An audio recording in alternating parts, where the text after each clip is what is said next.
So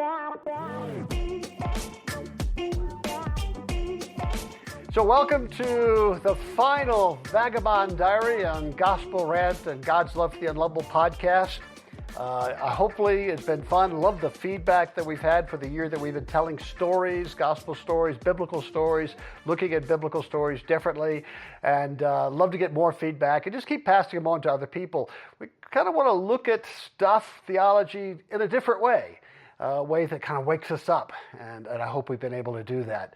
In today's, the final Vagabond Diary, a tip of the hat to Bunyan's Pilgrim's Progress. We're going to meet Pilgrim. He has stumbled into the Convent of Religion, where he meets the Religionist. Yeah? Let's have some fun.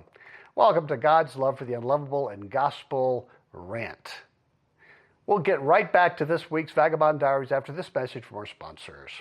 Health insurance rates are surging in America, leaving millions without affordable options. But Christians don't need to waste money on a broken system. Christian Healthcare Ministries is an alternative to health insurance at half the cost. With CHM, fellow believers contribute monthly to help pay each other's medical bills while lifting one another in prayer. It's financial and spiritual support when you need it most. Join CHM today by visiting chministries.org/wellness. That's chministries.org/wellness. For some of us, personal finances aren't just personal. They include loved ones, neighbors, the communities we call home, and the causes we hold in our hearts. At Thrivent, planning your finances is bigger than just money. We help you put your plans into motion and faith into action so you can do more for the ones in your heart. Because sometimes all you need to make a difference is someone to help you make it happen. Thrivent, where money means more. Connect with us at Thrivent.com.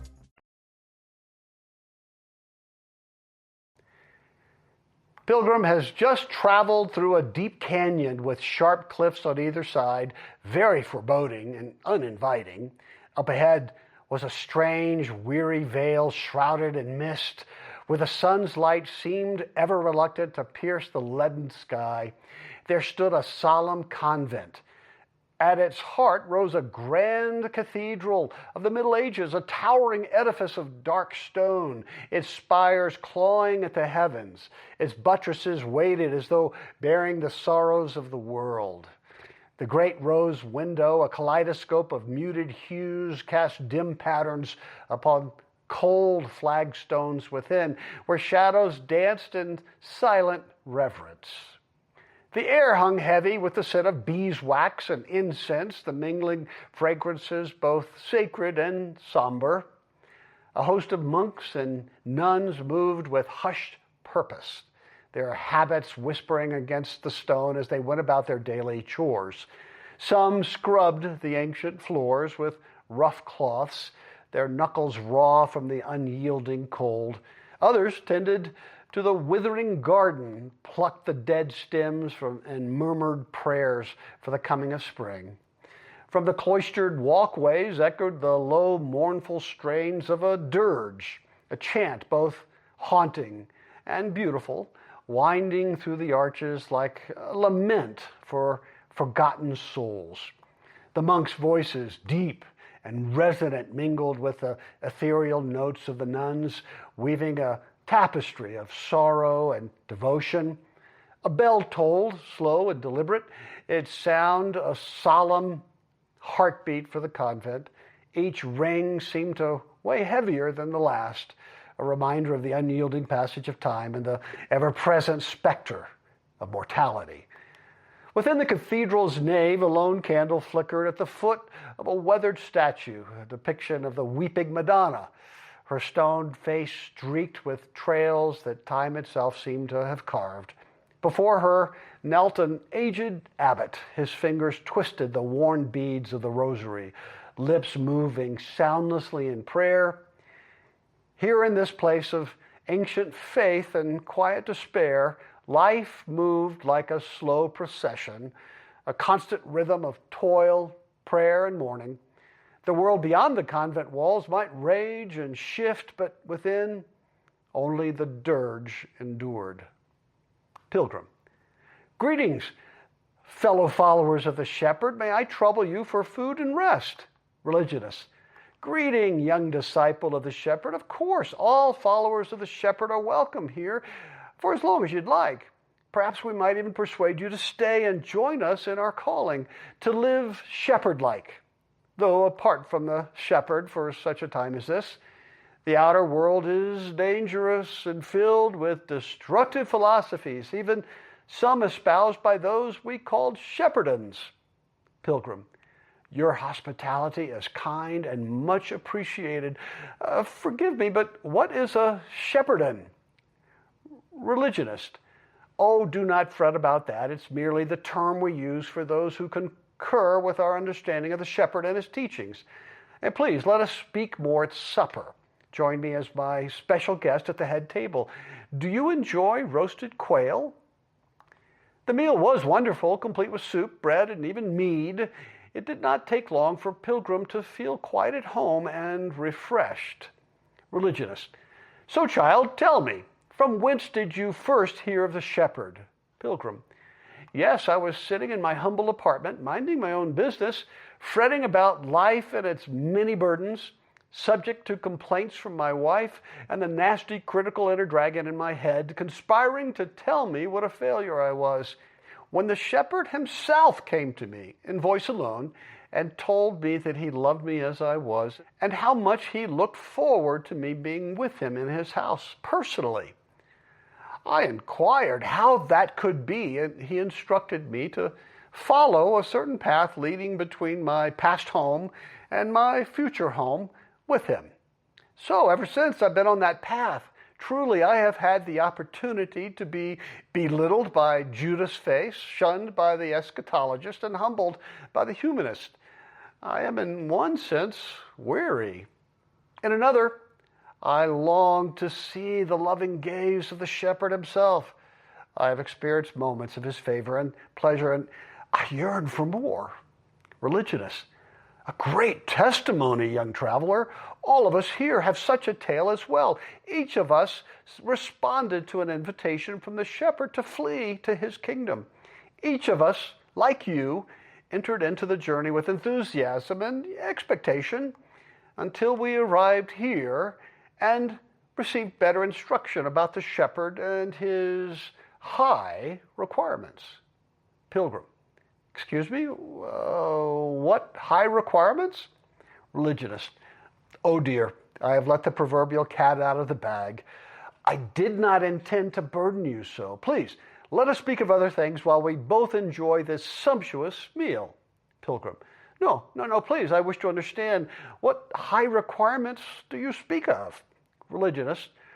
Very well, since you ask, pray tell me, are you pre-mill, a-mill, or post-mill? Pilgrim. I do not know of what you speak. Religionist. Well, then, where do you stand on God's sovereignty versus our free will? And what are your views on women in leadership? What do you understand about the gifts of the Spirit, or what happens to bread at communion? And tell me, which Bible version do you use? Pilgrim. I'm not sure. I only have this old one passed down for generations. Religionist. I suspect it's an early KJV. You are aware, are you not, that there are many errors in that translation? We recommend the NIV or the ESV, though it is best to learn Greek and Hebrew if you truly wish to know the shepherd and feel his favor. Pilgrim. I don't understand. What is this place? Religionist. I can only speak for myself. When I first arrived in this very hall, I knew so little of the shepherd, only my initial childlike greeting and his invitation. It lit a fire within me. All I wanted was to stand face to face with the shepherd and gaze into his eyes. But the teachers here told me it is foolish to approach the shepherd without proper knowledge. Would it not be a shame to stand before him and be found ignorant? Pilgrim. Knowledge of what? Religionist. Can you explain the undivided yet distinct natures of the shepherd? What do you say about the rapture? How do you reconcile the contradiction between Ecclesiastes and the other wisdom books? Was creation a literal event spanning 6 24-hour days? Pilgrim, I'm embarrassed to say that no one has ever asked me such questions. I did not know these mattered to me or to the shepherd. Religionist, oh dear boy, you are about to stumble into the shepherd's kingdom unaware and grossly unprepared.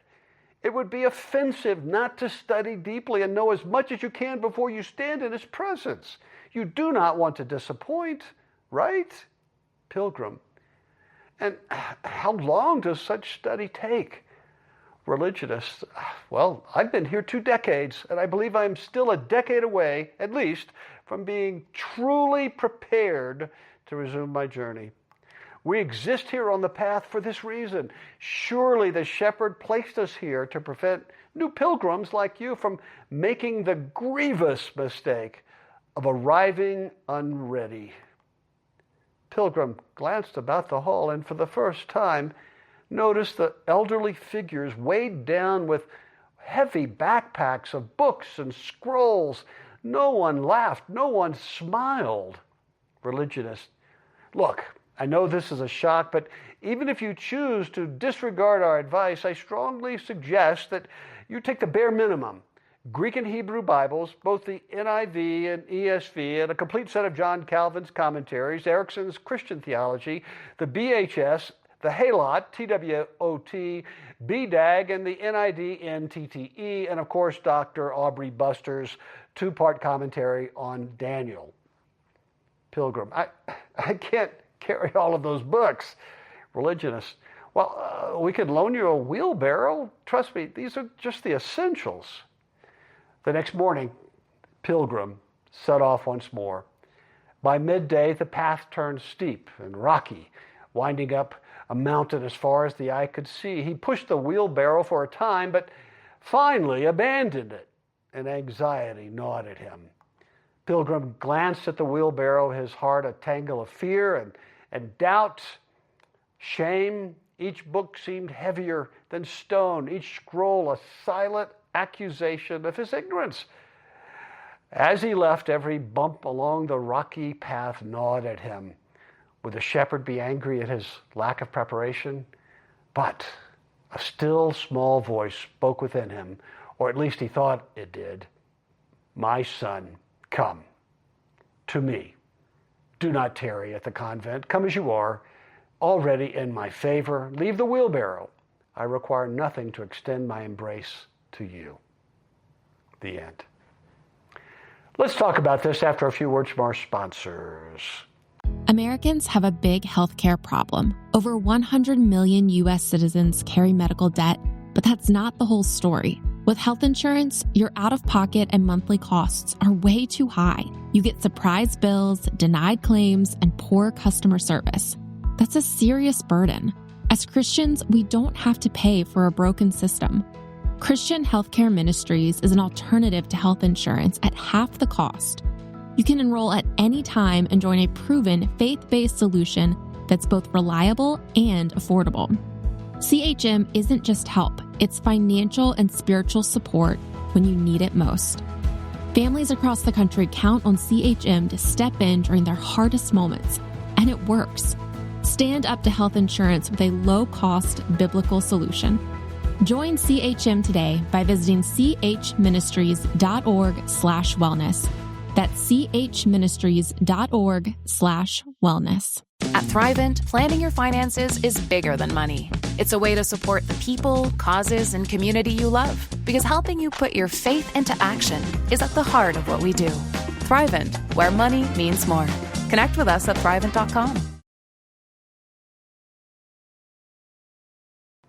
So here's some dialogue starters that I thought about, push back, then unpack the whole program. What do you think about this?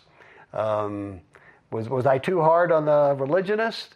Was Pilgrim's continued journey wise? What do you think? Agree, disagree? Explain. Please like and subscribe and forward this to a friend. Check out my award-winning fantasy books, the Kingdom Quest series, Tale of the Unlikely Prince, the Storyteller's Tale, the Garden Tale, and the latest, the Tale of the Orphan Magician.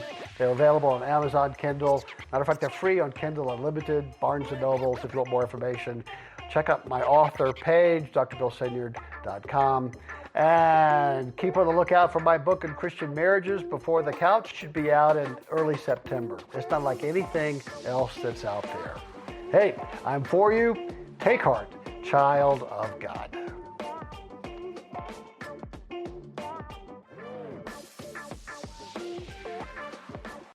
For some of us, personal finances aren't just personal.